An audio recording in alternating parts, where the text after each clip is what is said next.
Well, the first thing I did right was the day I started to fight. Keep your eyes on the prize and hold on, hold on. Hello, I'm Christian F. Nunez, and welcome to Feminism Now, featuring leaders and activists who are on the front lines of the fight for constitutional equality, economic justice, and reproductive rights. Keep your eyes on the prize and hold on, hold on. We have a great guest for you today.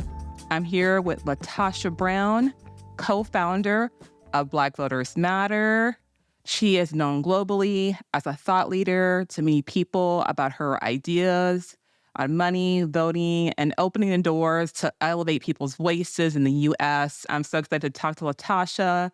LaTosha, welcome to Feminism Now. And thank you for just opening up the show with that beautiful voice and that song. But I think you just opened it up and really started this conversation outright, because when we really think about what's at stake and what we're seeing happen in this world right now, I think we really have to think about keeping our eyes focused on that prize. So I want us to talk about a little bit about how you decided, and your co-founder and you all decided to start Black Voters Matters Fund. Can you tell us a little bit about that, how that came to manifest? I can. I have been a organizer, community organizer, political organizer for almost 30 years. And I'm a native of Selma, Alabama. I didn't understand why some communities, you cross the railroad tracks in the South, that on one side of the communities, the railroad tracks, the homes look a certain kind of way, the streets were paved a certain kind of way, sidewalks were on that side. But then when you were on the other side of town, there were no sidewalks. There was, the pavement, there was just these physical differences that you could see. And so that kind of led me on this path of politics, of literally trying to figure out what was needed to shift what I was seeing in my world. And so what we determined as organizers and what we had experienced in doing this work in the last few decades is that there were three big things that we thought were needed. We thought that one, that in terms of really being able to push policy and have Black communities engage in this conversation, but engage even in the action of shifting and building power, that one, we needed money. We needed money on the ground. We needed to create some kind of vehicle that could actually put resources on communities. So money was a big part. That's why it's called Black Voters Matter Fund. We're very intentional that we would create a mechanism to actually put resources that would be invested in grassroots organized.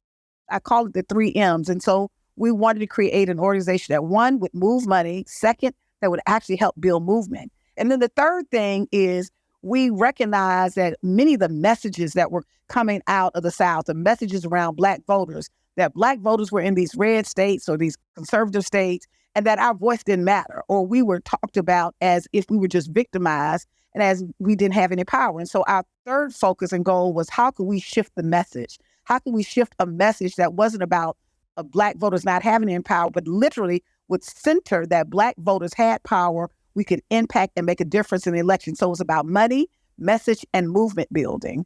And so in 2016, we decided that we want to start an organization that would really focus on how we build local power.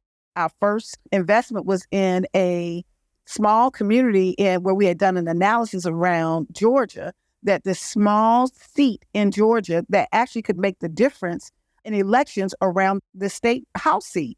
But nobody was looking at it. We didn't see any investment. We talked to people down there. Cliff Albright, who was the other co-founder and my business partner, he literally went to his son's school and raised our first capital, our first seed investment at his son's school. And we made an investment of less than $2,000 in a mobilization for a state representative seat in Georgia. The significance of that is that seat helped one party from having a super majority to majority. And if you know anything about what kind of untapped, unrelentless power happens with a supermajority, you would understand how significant that was. This was a seat that we invested less than $2,000, that we actually worked with our partners. We were with them in terms of strategy. We helped lift up and amplify the message. And then at that point, we were like, wait a minute, our model actually works. And so since that time, we've actually invested over $33 million that that we've raised and re-granted to over 1,000 grassroots Black-led groups throughout the nation. We worked very deeply in 12 states. Most of them are in the South, but we have some up-South states that are very important to us, that Michigan, Pennsylvania, we're doing some work in Wisconsin. We work in over 20 states on some form of fashion. Sometimes it's a little bit lighter touch. But and our work really consists of those things. One, we're moving money. We're literally helping organizations amplify the message and shift a message of empowerment, not a message that we're victimized, and we're building movement. And so we have a series of programs and activities that we do with our partners. I think of ourselves as like the special ops. Right. And I think you hit the needle on the head. One of the things you said, what I was going to say, is that what you really shifted from people trying to victimize and trying to put these negative connotations on what the community is not able to do, to really focusing on the strengths of the community and empowering the community to show really what the community is capable to do. So your model really focuses on empowerment. You showed really how focusing on local politics, it really can transform the lives of people right there. Sometimes I think we overly focus on federal elections and we forget how local elections really have more impact on people's daily lives than sometimes only focusing on the federal elections, and like the president. It's like, well, what's happening in your school board? What's happening in that city council seat?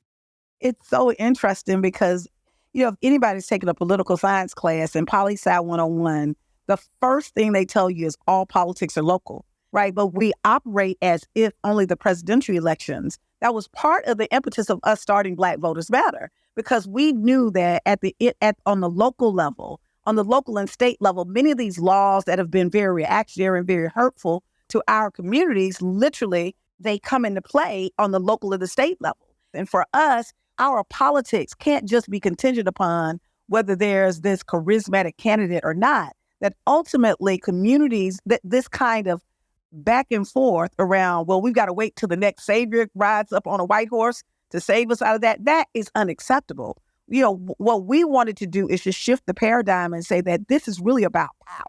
Let's say what this is about. This is about power, and this is about having communities engaged, astute enough, educated enough, informed enough, and inspired enough that we're, regardless of whether we've got an excellent candidate, and the goal is to always have an excellent candidate, or a candidate that may not just quite be there, that we are operating and functioning our agency and our power, that literally whoever is in that seat, whatever political party, whatever candidate is in that seat, is going to feel some sense of accountability to the people who are literally in that area and actively engaged in the political process.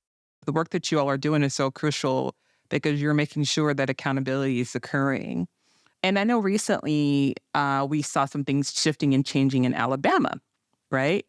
And can you talk to us about what we're seeing in Alabama, what's been going on with gerrymandering? And first, can you explain to listeners what gerrymandering is? I like to always educate. And then talk about what the shift is happening in Alabama, considering what the past history has been in Alabama with gerrymandering. Just to kind of give a short version of gerrymandering, it's been a tool that has actually been a form of voter suppression. There's a way that maps have been drawn in such a way that they compact the district. So they'll take and grab like all of the Black voters and put them in one district to dilute their impact on being able to have representation in multiple districts. There's another way that they do it. They have done it historically called cracking, where the district will be drawn in such a way that actually splits the Black vote, which in fact dilutes their power, their ability to be able to impact elections and have someone represent that community. What happened essentially in Alabama? Alabama is a state that the quarter of the population are African Americans. And there's only been one competitive district for African Americans to actually play in terms of getting a congressional seat. And so that had been challenged, where a group of citizens were saying, no, looking at the numbers, it's called the Milligan case. Looking at the numbers, we in fact should have two districts, that we should be competitive in two districts in the state. And so this particular case went all the way up to the Supreme Court. And must I remind people how conservative the Supreme Court, and the Supreme Court again has not been a friend to voting rights or protecting voting rights in this country, our current Supreme Court. But it was so egregious what the state of Alabama did. It was so egregious that the Supreme Court told the state of Alabama, you have got to draw another district. This is just not acceptable. And so they sent it back to the state. The state refused to literally draw a district that would make it competitive. And so as a result, they sent a map up. It was rejected by the court. The court actually had to assign a special master to draw districts that to actually help look at the map and draw the map in such a way that it will be more equitable and competitive to have two African-American districts that literally should have been done years and years ago. That has to be seriously egregious because this same Supreme Court has violated, I don't know how many other people's constitutional rights the past year we've seen, the overturning of how many, you know what I'm saying, cases. So imagine, just how egregious this really was. And then for in the state still to be like, oh, no, we don't care. But it also have to let you know what the people in this state have been dealing with, right? Absolutely. And I think it's indicative of this fight around voting rights. Alabama is the place where the voting rights movement took place. The civil rights movement took place in this particular area. A lot of the work around voting rights, we're really talking about the same area. So here we are 60 years down the road, and that fight is still going on because it hasn't really been resolved. And if people know what happened in 2012 with the gutting of the voting rights, that case actually came from Alabama as well, Shelby County. And so there's an ongoing fight in the state of Alabama, but I think throughout this nation around an active effort to literally exclude people and make it more difficult for some communities to be able to have representation. And that's part of the work that we do at Black Voters Matter as well. That's why we think it's so important that we're empowering grassroots groups to help build out the ecosystem, to be able to put money on the ground so people can actually resist and organize, and also be able to create a different framework for people to really see their agency and that this isn't just about election, this is about our power. Your work is so very, very, very important. And I thank you for sharing that information so people understand why organizations like yours are so needed, and also the fight that is still continuing and the work that still has to go to organize and mobilize. And like you said, movement build. There are so many election deniers. There's so many people who are still sending out disinformation about what's really occurring. And there's a strategy that they're using. And so we have to continue to make sure that organizations and movements and groups like yours are there to really sending that empowerment messaging to really mobilize and make people know that, and especially Black and brown voters know that they have this power. We're going to communicate the messages of really our true narratives out there so that people will get out there and vote and run and also hold people accountable. That's right. That's right. Now, you'll also see a backlash, which is also what we're experiencing right now. But we're experiencing this backlash not because we're losing, it's because we're winning. The electorate is shifting. It's becoming younger.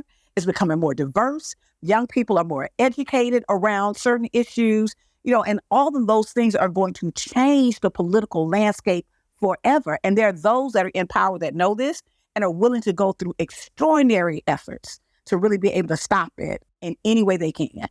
Absolutely. Absolutely. Now I want to shift it a little bit, and I want to talk about women, because as a leader, you are a leader, but you're also a woman leader. And we also know that Black women have really, truly been leading. Can you tell us what is the role you feel that Black women play in voter turnout and saving our democracy? Yeah, I think it's interesting. I think Black women have a unique position. We sit squarely at the intersection of sexism and racism, which I think is the two-headed dragon that has been undermined democracy from the beginning. And so I think because we fit uniquely at that intersection, I think both things uniquely impact us. And I think because of that, you're seeing our response, that ultimately that there are those who have consistently tried to crush us, right? And sitting uniquely at that intersection. And I think that we challenge, I think even our very presence, challenge white patriarchy, because let's call it what it is, what we're all fighting against. All women should be fighting against, and men as well, is white male patriarchy. And because I think Black women sit uniquely in this position around this intersection of sexism and racism, I think we have a particular kind of way that we see white male patriarchy because it doesn't benefit us, right? It's never benefited us. And I think ultimately because of how hurtful and harmful that white patriarchy has been to everybody, but in a particular way to Black women, I think that we have literally developed this muscle, this skill, this spirit, this voice to actually challenge it in a unique way that literally we've been able to move past our fear and really have our North Star saying that, no, we're no longer going to be subject to just white patriarchal systems, that ultimately we're going to stand in a space and amplify our voices, amplify our vision, and literally move forward to a victory that will serve all of us. Absolutely. Amen to that. And I love what you say when you said that we fight for a collective. So as we think about how we're fighting for a collective and we're approaching the election that's coming up, what should we be fighting for on the ballot that's coming up? What's going to matter most to us that's going to help us fight for this collective? Yeah, I think that this issue of abortion, we've got to deal with this because we've got to start seeing this as, regardless of what your position is on it, and I think people have valid positions on all sides, right? A belief, whatever your belief is, your belief. But ultimately, the state should never, ever, ever, ever, how dangerous it is to actually have authority or agency over a woman's body. Like if we really fundamentally think about how flawed that is, that the government is going to tell women what we can and can't do with our bodies, I think it's really important that, one, we're focused on seeing that as a human rights issue. That is beyond like it's an issue of choice, but it's not even just an issue of choice. It's an issue of agency. I have agency, right? This is agency. The second thing is I think it's really important for us. We cannot allow voting rights to fall to the wayside. That we've got to push and centralize and prioritize voting rights and voting rights legislation, regardless of what Congress is in, we have to be relentless. There are more women in this country than men. When women decide that we want change to happen, it will happen. Part of the other piece, I think the third piece, is we've got to get on the same page, that women have to actually vote for our interests. And what we've seen in some communities is that women will actually vote for the interests of men over their own interests and follow their husbands instead of literally recognizing that when you empower women, you empower entire families. And when women are marginalized, our children are marginalized, which means our communities are marginalized. And that's across the board. And I think that goes back to we have to get to a place when women start recognizing they are enough by themselves. And I think, always being treated as second class for so long, it becomes like that self-fulfilling prophecy for some, where they can't separate, and that like we've been talking about, for the last bit, that white male patriarchy does not do justice for anyone. And so we do need to have women get to a place where they truly understand that they need to get on the same page, that is not doing service for any of them. And then they need to understand that they are enough so that they start voting for the best interest of themselves. Right. It's not working for us. It will definitely not work for our daughters. Like we're in a space that we're literally back at a conversation whether women have agency over their bodies, that the state is telling us what we can or can't do with our own bodies.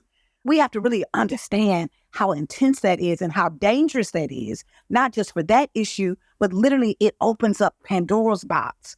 For now, when you don't have agency over your body, I mean, what else is there?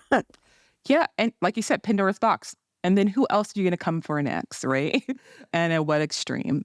Yeah. So thank you so much for sharing that. I have one last question for you because I don't want to forget the other part of you because you're so dynamic and have so many wonderful parts. How do you use your art and your singing as a form of activism? And that's the last question I want to ask for you to take us out on. Oh, thank you.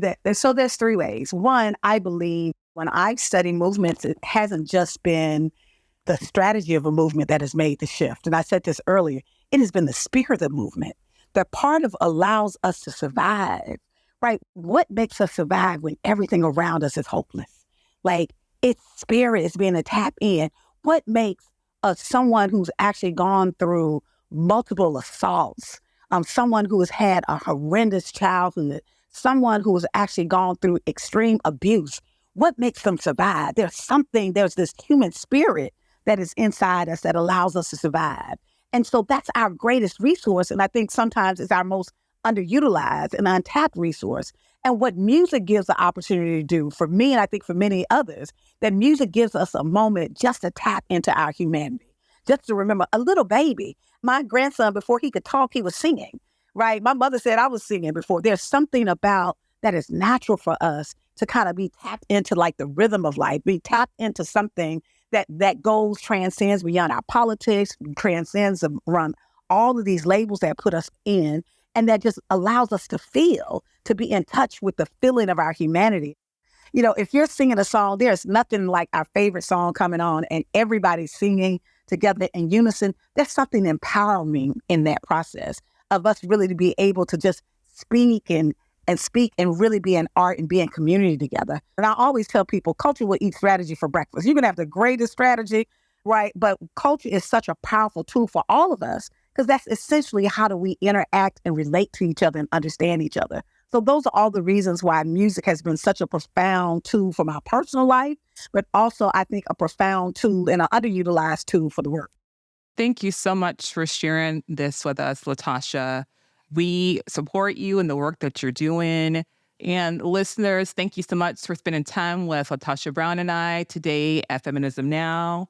So let's remember what she said. We fight for the collective, culture each strategy, and keep your eye on the prize. Thank you, LaTosha Brown, for joining us today. If you like what you hear, please go to now.org, read up on our core issues and our approach to advancing women's equality. Thank you for listening, and we'll be back in 2 weeks. Have a great day.